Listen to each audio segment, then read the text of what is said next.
Okay. Great.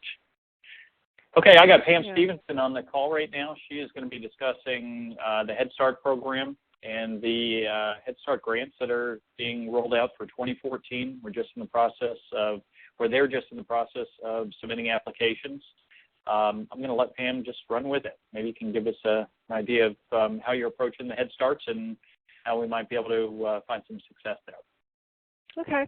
Okay. Well, I think Josh is going to send out probably this national link to your Head Starts, or you can Google from your states your Head Start information. But if you use the national link and you'll click on the programs, sometimes you'll see the same one 2 or 3 times. Don't worry about that. They divide Head Start and Early Head Start separately, but you want to click on or click on your link to the Head Start programs will be listed. Click on it and go to the ones that are grantees. The grantees are where the money comes from. The feds send the money down. There's going to be over $3 billion in monies that are going to be given to Head Start expansion programs this year, and they're fully funding over $3 billion, and they're fully funding Head Start this year.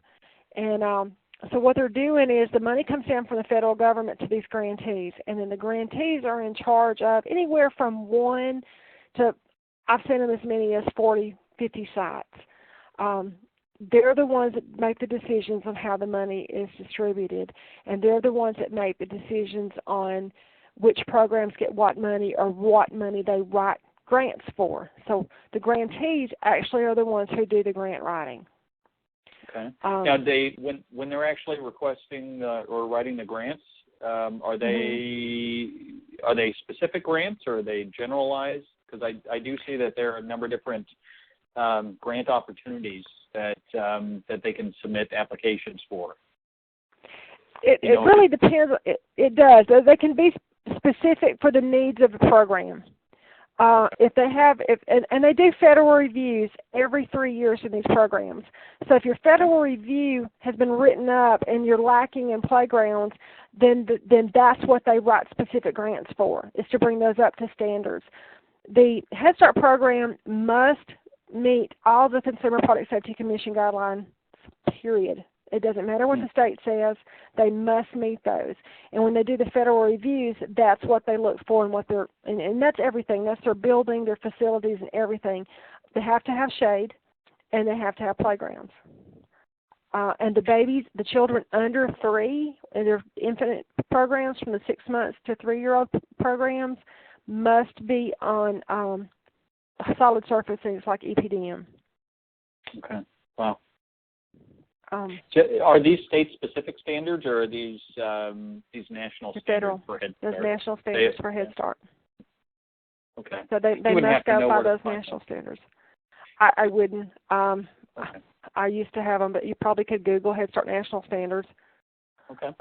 Great. But if you go by the CPSC, that's it. You know, and the ASTM, the fencing standards and everything, they have to be very careful. They can even be written up for the bolts on the fence being turned the wrong way, inward instead of outward. So if you do an inspection, take it to the extreme, and that's what they want. You're not going to hurt their feelings. They need them to be very detailed. How seasoned or how informed do you think most of these? Now we're understanding that we're approaching the regional office, but who we're talking to and who we're going to be doing the inspections for is going to be at the local branch or the local office, right? And well, look, I'm meeting with 4 different programs in this month, in April and May. I'm meeting with the grantee's office. Their education coordinator will take me out to see all the sites. Okay. So it is, even though it's the grantee office that I'm meeting with. I'm seeing, so I'm going to go see 7 sites in Gadsden next week. And usually it's your ed coordinator that you're meeting with, and they're the ones that, they're not necessarily the decision makers, but they have a high impact on the decisions, and they're typically the ones who are putting the grants together. Okay. Are they the equivalent of, say, like an area manager or something like that, or are they just They would be. On grant? They would be. Okay. Mm-hmm.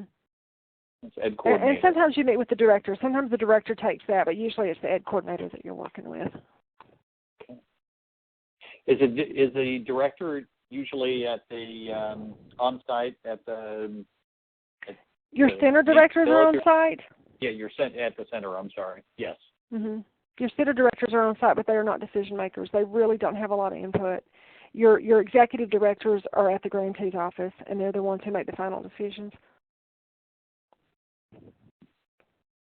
How do you typically approach them? Do you just I know that we have Will Script. Are these are the directors, coordinators? Are they very approachable? Do they know this in advance whether or not they're going to have needs for all the facilities, or do you know if there's like an application process to the regional offices in advance, requesting somebody to come do an inspection for them, or how does that work as far as it's kind of all of the above. They know they have needs, especially if they've had federal reviews and been written up on those, and they must, when they have a federal review, they must get it taken care of. But then that also appropriates the money for taking care of it. Other times, they've just been, because they've been on lean budget the last few years, they've just gotten by. And we're at a tipping point now where they know that they're not meeting those guidelines.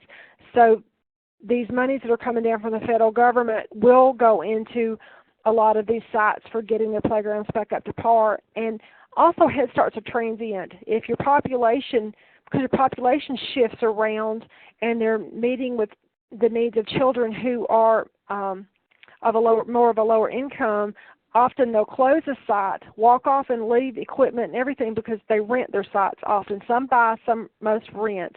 They'll walk off and leave it, and they do a new playground when they relocate. That's part of some of the programs that are meeting. They're doing some relocations, and they're leaving equipment and going to be doing new equipment. Some of them are because they're expanding the early Head Start, the 6-week-old to 3-year-old population. They're getting expansion monies, which means they're going to be opening a lot of new facilities. Excellent. Okay. When they are doing their evaluations, their needs analysis, I don't know what else you'd refer to it as. Do they typically have somebody on site that is pretty well versed in all the CPSC standards, or do they actively go out of their way to find specialists or anybody that's a CPSI to refer to? Some of them will have their own CPSI. Often they've taken the class, but they haven't completed the program. They do have a high turnover at the lower level of leadership in Head Start. So usually they look for someone with outside eyes, I guess to say, to do their inspections, and they call them needs assessments. Okay. So a needs assessment is different than an actual inspection. So we're not actually going out there and auditing. We're more or less, or is that your approach? Are you actually doing the equivalent of the federal review? If that's, if they ask me to do and they're in need of an audit, I'll give them an audit. If they're just wanting to know, hey, we need to look at this playground, what can we keep, what's no longer repairable, or we need to remove it, then I'll just give them a needs assessment. Okay. So we do need to differentiate that. We have the option of being able to go with both, but we do have reps on hand that aren't CPSI, so we need to be careful in saying what is an audit versus an inspection versus just a needs analysis. So, so they're typically open to the needs analysis. Then is that what you're saying? They prefer to have you be with a CPSI, but if we have CPSIs on staff that you can say, look, we can get this reviewed, if you're comfortable with that, they're usually okay with that too. Okay. That we can review with their findings. Okay. You had touched on fees and fee structure, and maybe I'm getting ahead of the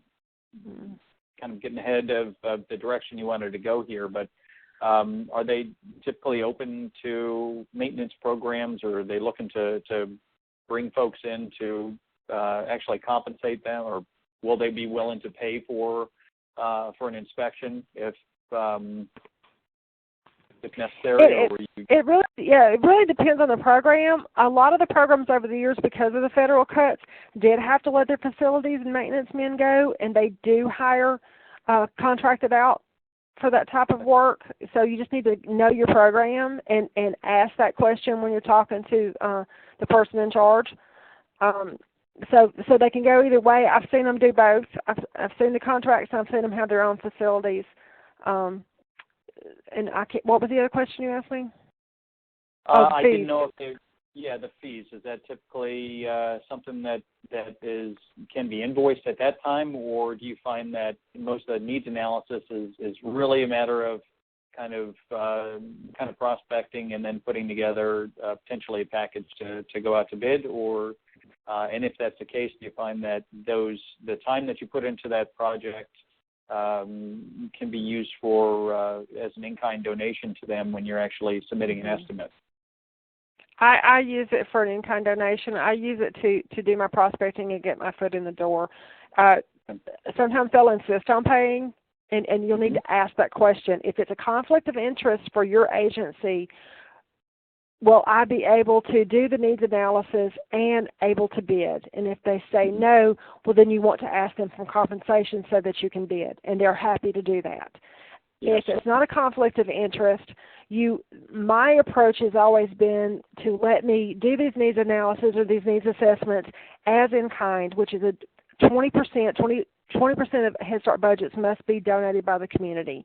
So they can take that. If a typical inspection is $250 in our area per playground, they can take that toward their needs assessment or toward their in kind.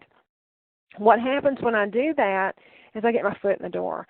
I've spent the day with these people. I've given them value. I have taken the time to write up a report and to help them with their playgrounds and with their needs. Then when it comes bid time, there is a sense of obligation to me, and there's a sense of we've already have a camaraderie. There's a friendship that has been built. We've had lunch. We've spent time together. I know about our kids. We're on a more personal relationship. So they do not have to take low bid at Head Start. They have to take, if they're comfortable with their company and they're comfortable with you and you've offered in kind, they also will consider that as part of coming off our bid. So like I was explaining to Josh earlier this week, if we're $2,000, say, over on the bid, but we've given them $2,500 in kind, they'll look at that and we're actually now $1,500 to the good. Now, we don't ask them for that, but that is something that they consider. And any time I do a bid, you want to also put a line item for additional in-kind. So if we've done an installation in Florida for 35%, but we're doing this installation for 28%, we can take those differences in that percentage, and that can go as in-kind. Anywhere where we can save them money, even though we're not technically saving them money, does that make sense? Mm-hmm. But across the company, we can do that. It ends up helping them because they have a hard time meeting that in-kind goal. Okay.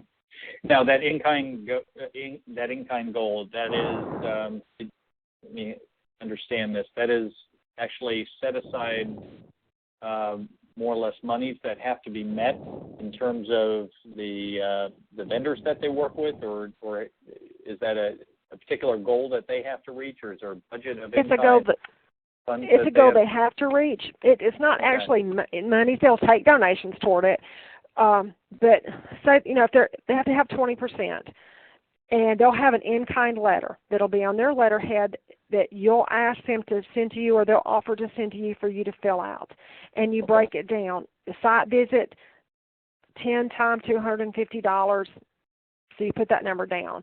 And then when you're doing a bid, you can submit that, keep that form, and then you can submit with the bid the differences in the freight, the differences in the installation, if you're offering a discount on the equipment, if it's a sale structure, and like it's a 30% sale, you can offer those numbers as in kind.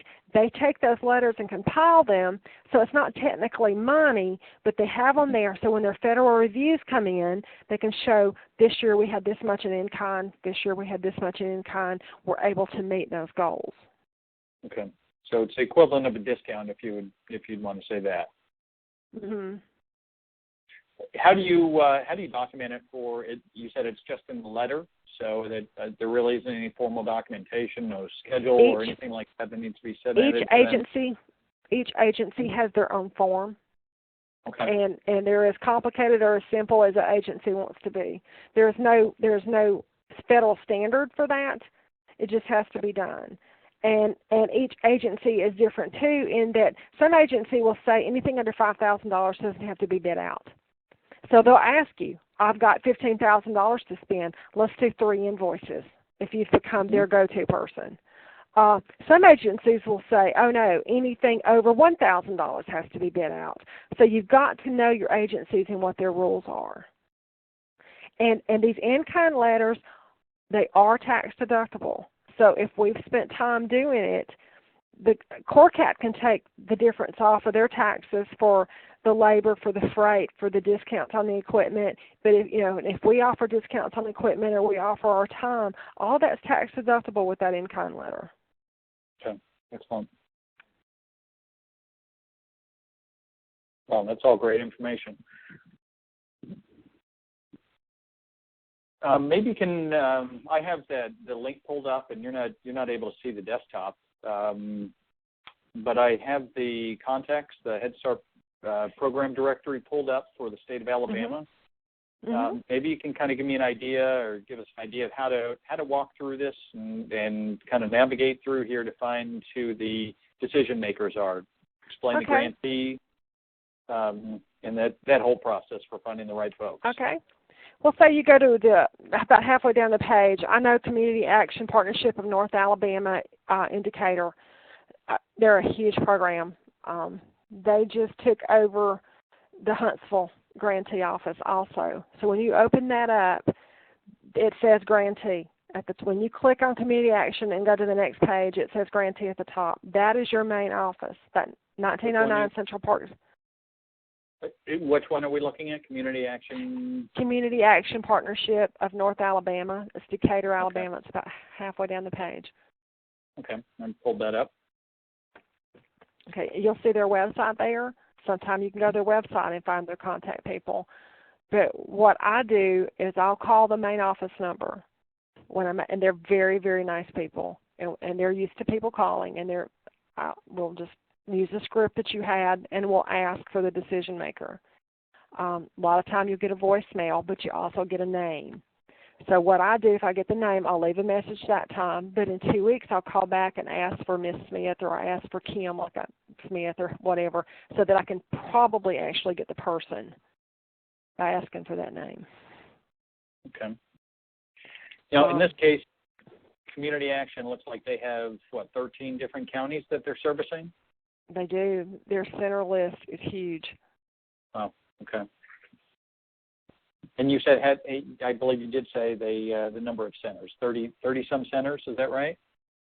I don't know how many. I'm looking here. 1, 2, 3. Oh, no. Okay. Looks like they've got about 8. Okay. That's not a complete list, though, because they've taken over Huntsville. Let me see. That's a different list here. Oh, no, here they are. Yeah. I see what you're looking at. That's I clicked on the bottom one. Yeah, there's over 30 of them. Mm-hmm.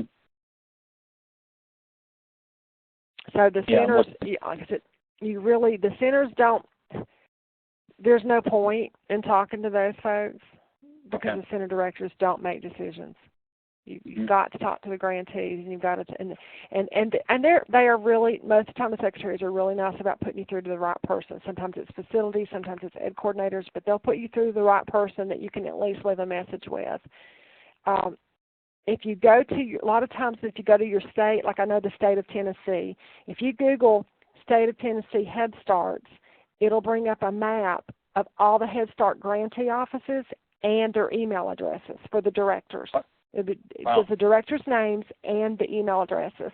South Carolina is gracious enough to do the same thing. I haven't looked at Florida or Georgia, but a lot of times you can find them that way and get even more information by being state specific. Okay. Can you repeat that?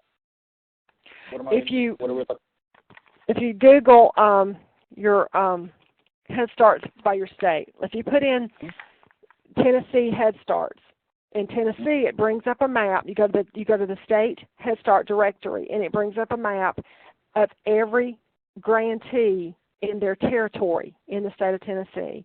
And on that map is the phone number for the grantee, the grantee's executive director, and the email address for the executive director.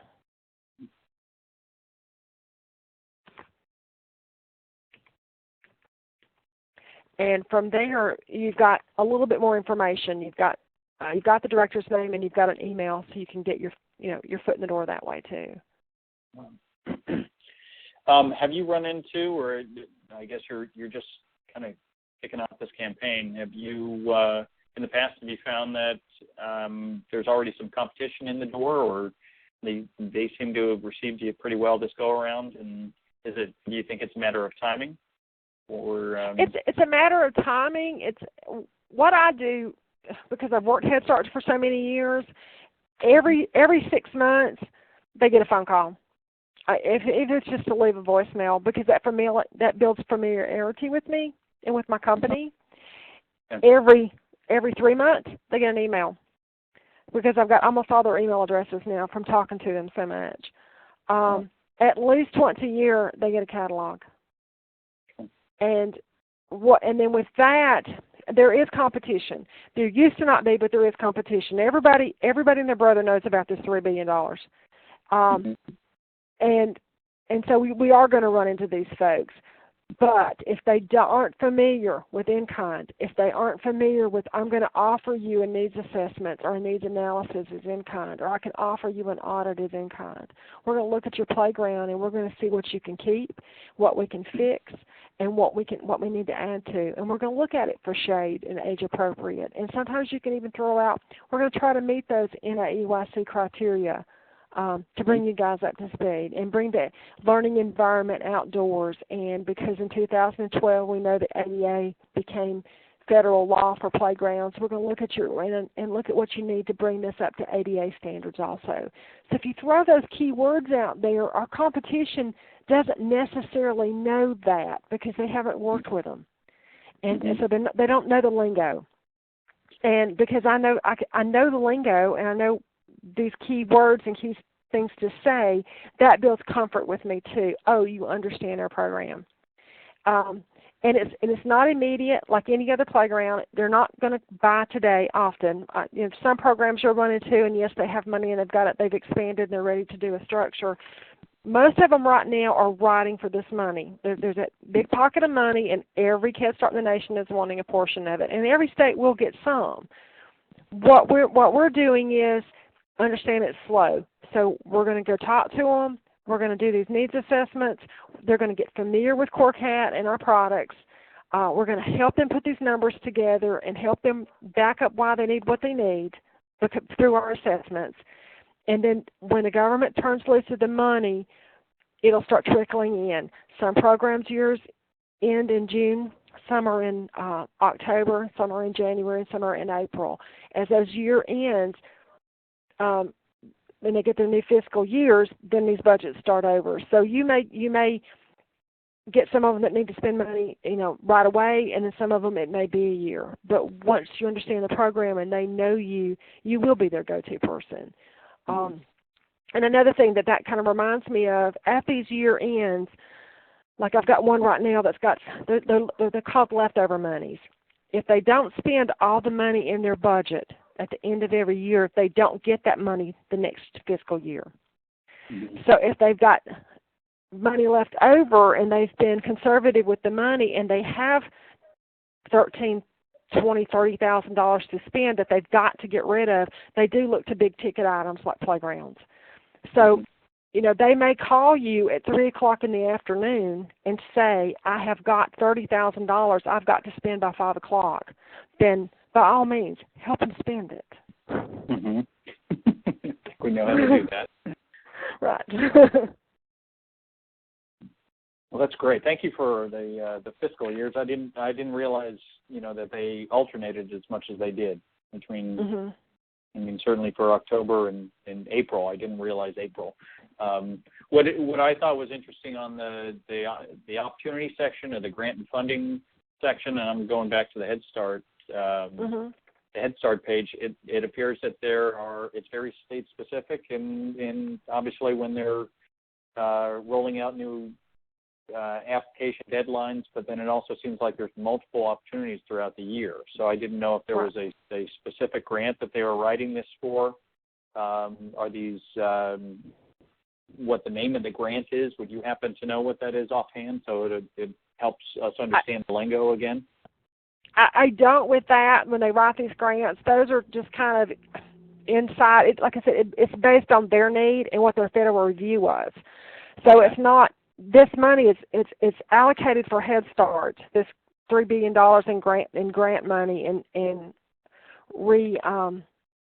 refunding money is allocated for Head Start. So some of them they'll be writing for raises for the teachers, and some of them will be different things. But they're Head Start specific. So it doesn't matter to me what the grant is. It's just what their needs are. And like these programs that I'm going to see, their needs are their playgrounds have been neglected the last several years, and that's where their biggest need is and what their biggest issues are. Okay. So this is 3 years in the making. Then that's the last time that typically they've had a funding opportunity like this. Oh, they haven't had a funding opportunity since about 2005. There was an actual funding opportunity. They haven't been fully funded in years. They've gotten one 3 or 4 years ago when President Obama came in, he gave them some expansion monies, but it ended up going towards salaries. So very few went to facilities and into maintenance because he put an earmark on it for salary increases. So they haven't had facilities money in years. I think it's really been since about 2005. Excellent. Well,